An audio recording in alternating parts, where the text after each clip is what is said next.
swear he knows. He knows when I'm going to push. Okay. All right. Hello, and welcome back. Okay, in this video, we are going to chat about expectations and how to manage them. If you have ever been asked to fix the culture in a 2-hour workshop, or if you've ever heard a senior leader ask you, let's just roll out a training on that, and then we should be sorted. Yeah, if you've been in learning and development for more than 5 minutes, you have lived one of these scenarios. So much of our struggle in this field doesn't come from a lack of skill or passion. It comes from unclear, mismatched, and sometimes downright unrealistic expectations. And that is both from others and ourselves. And this episode is all about naming those expectations, where they come from and why they stick, what's actually in your lane and what's not. And of course, most importantly, is how to shift that narrative. This is not about how to manage up or survive. I'm here to show you how to lead learning and development with confidence, clarity, and yes, credibility. All right, let's jump into it. Section 1 is going to cover where expectations just fall apart. So let's just start by naming the thing right off the bat. Learning and development is one of the most misunderstood functions in business. Leadership thinks we create courses, deliver training, and handle compliance. Employees think we arrange onboarding, run workshops, and reward attendance with certificates. And we're out here like diagnosing capability gaps, building performance solutions, and trying to hold the entire growth of an organization together with 2 whiteboard markers and a facilitator guide. This mismatch can feel exhausting. You want to drive strategy, but people think you arrange events. You want to build capability, but then someone asks you, can you just upload that to the LMS? You want to consult, but you're stuck translating some vague requests like, we need something on accountability, or let's just do a quick resilience webinar. And we say yes. Because we care, because we want to help, because we think if we show our value enough, we'll eventually get invited to that elusive table. But here's the problem. If you've never set the boundary, no one is going to know where the line is. And if you've never defined your role, you will always be reacting to someone else's definition of it. So, jumping into section 2 is the history of this training box. So let's take a moment to zoom out a little bit, because this is not a you problem. There is a history here, a long one. The learning and development function as we know it today did grow out of the training department in manufacturing industries and other compliance-heavy industries. Early on, training was most definitely all about safety protocols,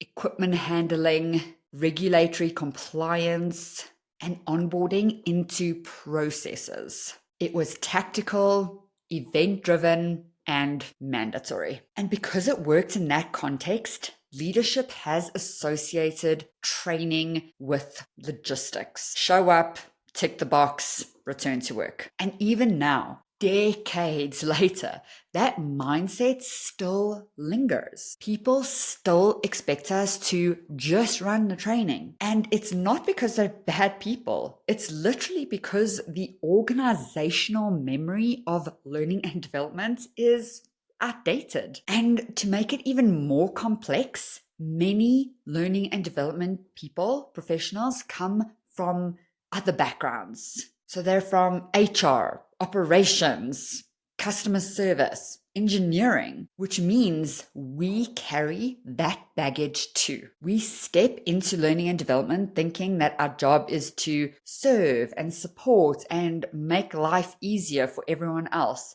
And yes, of course, to a degree, that is true. But in doing so, we have unconsciously reinforce the idea that we are not strategic partners. We are there as training providers. And let me be crystal clear. That mindset, it doesn't serve us. It doesn't serve the business. And it sure as hell doesn't serve the people we are trying to develop. So with that, let's move into section 3. What are you actually responsible for? Because let's just set the record straight once and for all. These are the things that are actually in your lane in learning and development. Number 1, capability building. That feels obvious. But you define what great looks like, and then you help people get there. That includes developing frameworks, mapping out journeys, and creating learning experiences that grow real skills. This is not learning for learning's sake. This is building capability that drives the business forward and brings everyone along. Then secondly is performance enablement. And I am moving far away from performance management. No one wants to be performance managed. And I can link a little quick video, one of my earlier ones, on the difference between performance management and performance enablement. But I have solidly moved into performance enablement because you are not just creating content. You are solving performance problems, performance barriers. And that means identifying blockers, enabling clarity,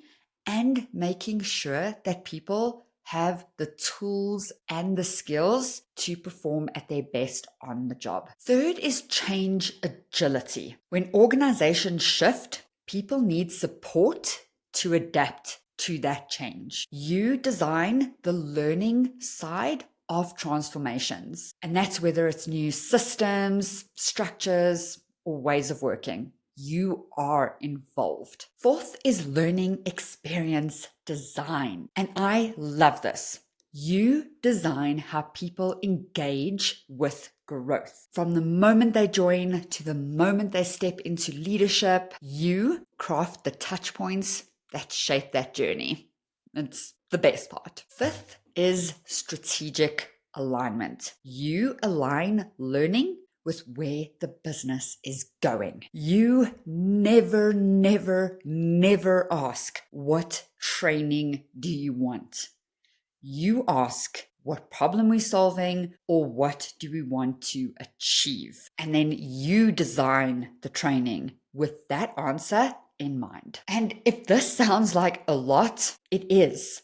But it's also the reason why you are essential. You are not just delivering training. You are the infrastructure behind growth. And once you start owning that, everything changes. All right, section 4 is what is not in your job? What are you not responsible for? Because let's be real, unless we name it, it's going to land on your lap. Number 1, you are not the company therapist. Burnout, overwhelm, and low morale, these are organizational issues and not learning gaps. You can definitely support, you can definitely offer tools, but healing a broken culture is not something you can do with a slide deck and a smile. You are not a leadership fixer. You can design the best leadership program in the world, but if leadership is toxic, not accountable, or disengaged, it's not on you. Leadership development is a partnership. It's not patchwork. And you are not responsible for other people's work. You do not own the performance of teams. You do not own the communication of managers. And you do not own the clarity of the strategy. You support, you consult, and you enable, but you cannot control. And if you're carrying that pressure, you'll only get burnt out. Okay, section 5. How do we break out of this box? Because knowing it's wrong is not good enough. We need to lead differently, speak differently, and show up differently. Okay, and these 4 things is where it starts. Number 1, reframe the conversation. When someone comes to you with a training request, Pause and ask them, what outcome are you hoping for? What's the challenge you're seeing? And what does success look like for you after the training has happened? These questions move you out of that order taking mode and into consultation mode. Number 2, use the right tools. And this is where my L&D Impact Toolkit can really get you started. Inside that, you'll find the infinity loop, which really breaks down the what we do. You'll also find the 5-spoke impact model, which is really a tool for you to use to show your impact and value in the business. And third is the impact checklist, which really is a step-by-step guide to get you started with this whole thing, to really show business in a measurable way the impact that you bring. You can use them in conversations, in strategy presentations, in conversations with executives, because sometimes the first step is just shifting expectations, which starts with showing them what great learning and development really looks like. And yeah, you can just download this toolkit for free. Link in the description. Okay, number 3, anchor in capability, not content. I'm actually going to say that again. Anchor in capability and not content. Again, never, never, never start with what training do you need? That is your job to figure out. You never ask that question. You can start with, what do your people need to be able to do? From there, you can actually diagnose whether learning is even the answer, or maybe something else is in the way. Okay, then 4th, and this is one of my little pet peeves, but use the language of the business. No one cares about gamification and learning outcomes. I actually said the other day, there's no executive that wakes up in the middle of the night, cold sweats, thinking, oh, what were those learning outcomes? So we have to use their language, use their words. Tie your work to their goals. Talk about performance, readiness, innovation, retention, and not learning outcomes, but business impact. Okay, I now want to jump into section 6 of where to start and why this is not your fault. If you are feeling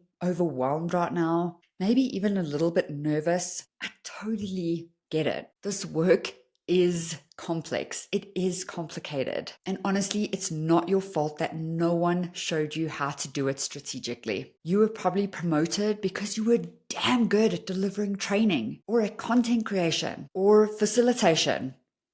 Or you came from outside of L&D and you were damn good at your job and you cared so deeply about the people you wanted to support and grow. But no one handed you the playbook for strategy in learning and development. No one showed you how to manage stakeholders across the entire organization. And no one even taught you how to speak to the CEO. And this is why I built the Talent Development Academy, because we need to stop hoping for that, again, elusive seat at the table and walk into that room like we belong, because we do. So inside this program, you will learn a bunch of things. How to lead conversations with confidence, how to align learning and development with business goals, how to create solutions that matter and measure them in meaningful ways, and how to position yourself as a strategic partner and not a service provider. This isn't fluff. This is the real work that'll move your career forward and support businesses and every single person in the business for success. And that's why we do what we do. And if you're not quite ready for the full program right now, just at least download the toolkit. Start there. Just do not stay stuck. Okay, let's wrap this thing up, because managing expectations in learning and development is hard, but it's also one of the greatest opportunities to show our leadership. You do not have to prove your worth by overworking. You do not need to say yes to every request. You just need to be clear about who you are, what you do, and how you lead. So let's lead together. Grab the toolkit, explore what's covered in the academy, or just share this video with someone who really needs to get it. And keep showing up because we need you. The business needs you, and you deserve to be seen for what you really are. You're the builder of people, a catalyst for performance, a strategic leader. And hey, you know how we close things here. There's no other way to say this. We're friends now. See you in the next one.